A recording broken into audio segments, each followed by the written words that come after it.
अगर आप भी देखते हैं 1.5 लाख की वेतन वाली सरकारी नौकरी का सपना, तो जीके जीनियस पंकज के डेली करेंट अफेयर के हर एक वीडियो को बनाओ अपना। दोस्तों, आज मैं आप सभी के लिए लेकर आया हूं 11 और 12 जून 2024 के करेंट अफेयर के सारे इम्पोर्टेंट क्वेश्चन एक ही वीडियो पर। तो चलिए शुरू करते हैं। आज का पहला सवाल आप सभी के स्क्रीन पर है। हाल ही में खबरों में रहा मोंगला पोर्ट किस देश में स्थित है? ऑप्शन है बांग्लादेश, म्यांमार, श्रीलंका या फिर भारत। अगर आपको इस सवाल का सही जवाब पता हो तो हमारे कमेंट बॉक्स में इसका उत्तर जरूर बताइएगा, और अगर न भी पता हो तो तुक्का लगाइएगा।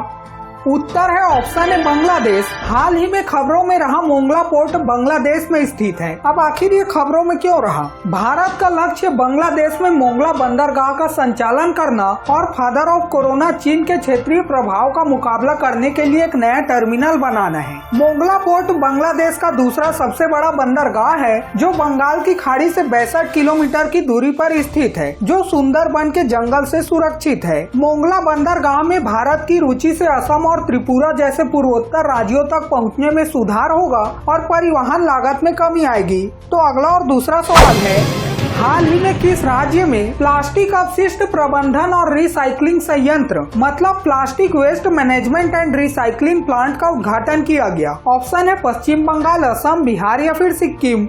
The correct answer is option D, Sikkim. भारतीय सेना की त्रिशक्ति कोर ने उत्तरी बंगाल और सिक्किम में गो ग्रीन पहल के साथ विश्व पर्यावरण दिवस मनाया। साथ ही पूर्वी सिक्किम के चांगू में प्लास्टिक अपशिष्ट प्रबंधन और रिसाइकलिंग संयंत्र का उद्घाटन भी किया गया। यह प्रोजेक्ट सेना की शब्दवान पहल का हिस्सा है, जिसका उद्देश्य अपशिष्ट प्रबंधन में सुधार करना है। तो अगला और तीसरा सवाल है, विश्व खाद्य सुरक्षा दिवस मतलब वर्ल्ड फूड सेफ्टी डे प्रतिवर्ष कब मनाया जाता है? ऑप्शन है 5, 6, 7 या फिर 8 जून को। उत्तर है ऑप्शन सी, 7 जून। विश्व खाद्य सुरक्षा दिवस हर साल 7 जून को मनाया जाता है। यह दिवस विश्व स्वास्थ्य संगठन मतलब WHO और संयुक्त राष्ट्र के खाद्य और कृषि संगठन AFAO द्वारा संयुक्त रूप से सदस्य देशों और अन्य संबंधित संगठनों के सहयोग से मनाया जाता है। यह दिवस हर साल एक विशिष्ट थीम के साथ मनाया जाता है, जो इससे जुड़े अभियानों की मदद करता है। तो अगला और चौथा सवाल है, हाल ही में किस राज्य के 2 वेटलैंड को रामरस साइट्स की लिस्ट में शामिल किया गया है? ऑप्शन है बिहार, उत्तर प्रदेश, मध्य प्रदेश या फिर राजस्थान। उत्तर है ऑप्शन है बिहार। भारत में रामसर सम्मेलन के तहत नागी और नकटी पक्षी अभ्यारण्यों को अंतर्राष्ट्रीय महत्व के अपने नए अर्धभूमि घोषित किया गया है। ये अर्धभूमि क्षेत्र बिहार के जमुई जिले में झाझा वन क्षेत्र के भीतर स्थित है। इसके साथ ही भारत में रामसर साइट्स की संख्या बढ़कर 82 हो गई है। भारत अब रामसर साइटों के मामले में चीन के साथ संयुक्त रूप से तीसरे स्थान पर पहुँच गया है। यूनाइटेड किंगडम UK 175 साइट्स के साथ इस लिस्ट में टॉप पर है। तो अगला और पांचवा सवाल है, भारत हेवी इलेक्ट्रिकल्स लिमिटेड ने किस कंपनी से एक थर्मल पावर प्रोजेक्ट का ऑर्डर हासिल किया है? ऑप्शन है Adani power limited, Reliance power, Adani green या फिर टाटा पावर।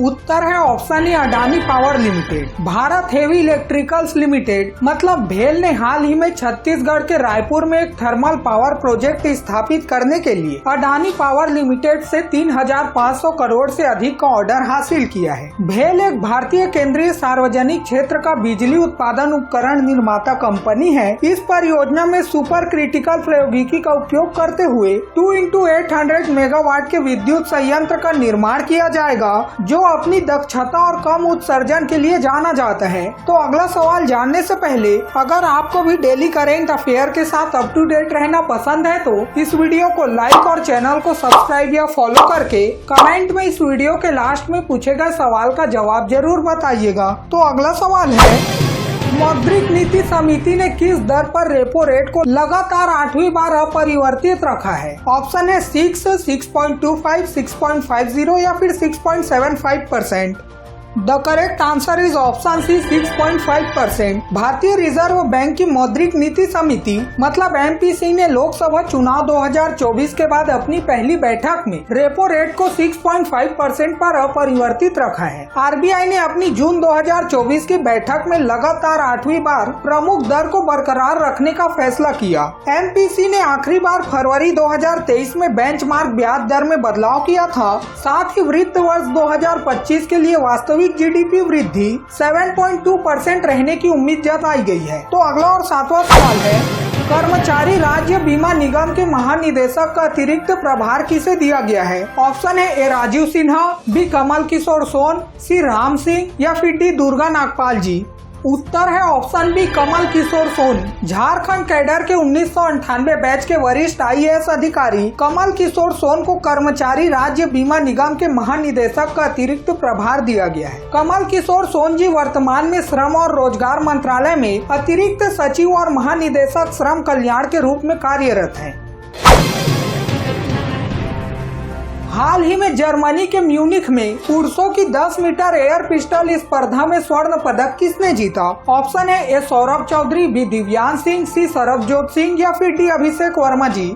उत्तर है ऑप्शन सी सरबजोत सिंह। सरबजोत सिंह ने 31 मई से 8 जून 2024 तक जर्मनी के म्यूनिख में आयोजित ISSF विश्व कप में भारत को पहला पदक दिलाया। उन्होंने पुरुषों की 10 मीटर एयर पिस्टल स्पर्धा में 242.7 अंक हासिल कर स्वर्ण पदक जीता। इसके साथ ही फादर ऑफ कोरोना चाइना के सुआई होंग बू ने रजत पदक और जर्मनी के रॉबिन वाल्टर ने कांस्य पदक जीता। सिफत कौर समरा ने महिलाओं की 50 मीटर राइफल स्पर्धा में कांस्य पदक जीता। भारत 2 पदकों के साथ पदक तालिका में तीसरे स्थान पर रहा। 6 जून को छत्रपति शिवाजी महाराज का रायगढ़ किले में राज अभिषेक हुआ था। किस वर्ष शिवाजी को छत्रपति के रूप में ताज पहनाया गया था? ऑप्शन है 1632, 1673, 1674 या फिर 1675 में। उत्तर है ऑप्शन सी 1674। 6 जून 1674 को शिवाजी महाराज का राज अभिषेक रायगढ़ किले में हुआ, जो मराठा साम्राज्य की राजधानी थी। रायगढ़ किला मुंबई से लगभग 170 किलोमीटर दूर है। शिवाजी भोसले प्रथम, जिन्हें आमतौर पर छत्रपति शिवाजी के नाम से भी जाना जाता है, एक भारतीय सम्राट और मराठा भोसले वंश के सदस्य थे। मराठा साम्राज्य की स्थापना तब हुई जब शिवाजी ने बीजापुर की लुप्त होती आदि शाही सल्तनत से एक अलग क्षेत्र बनाया। 1674 में रायगढ़ में उन्हें औपचारिक रूप से छत्रपति का दर्जा दिया गया। हिंदू कैलेंडर के अनुसार यह घटना वर्ष 1596 में ज्येष्ठ माह के प्रथम पखवाड़े की 13वीं तिथि को घटित हुई थी। तो दोस्तों चलिए बढ़ते हैं अगले सवाल की तरफ। नेपाल में किस नदी पर अरुण 3 जल विद्युत परियोजना का निर्माण किया जा रहा है? ऑप्शन है कोसी, गंडकी, अरुण या फिर त्रिशूली नदी। उत्तर है ऑप्शन सी अरुण नदी। बजर बजने के कारण आज की प्रश्नोत्तरी यहीं पर समाप्त करनी पड़ेगी। उससे पहले चलिए जानते हैं कल के सवाल का सही जवाब क्या था। कल के सवाल का सही जवाब है ऑप्शन सी 25 वर्ष। लोकसभा का चुनाव लड़ने के लिए न्यूनतम उम्र 25 वर्ष होनी चाहिए। तो दोस्तों चलिए देखते हैं आज का सवाल क्या है। भारत की UPI तकनीक अपनाने वाला पहला दक्षिण अमेरिकी देश कौन सा है? ऑप्शन है पेरू, चिली, कोलंबिया या फिर ब्राजील।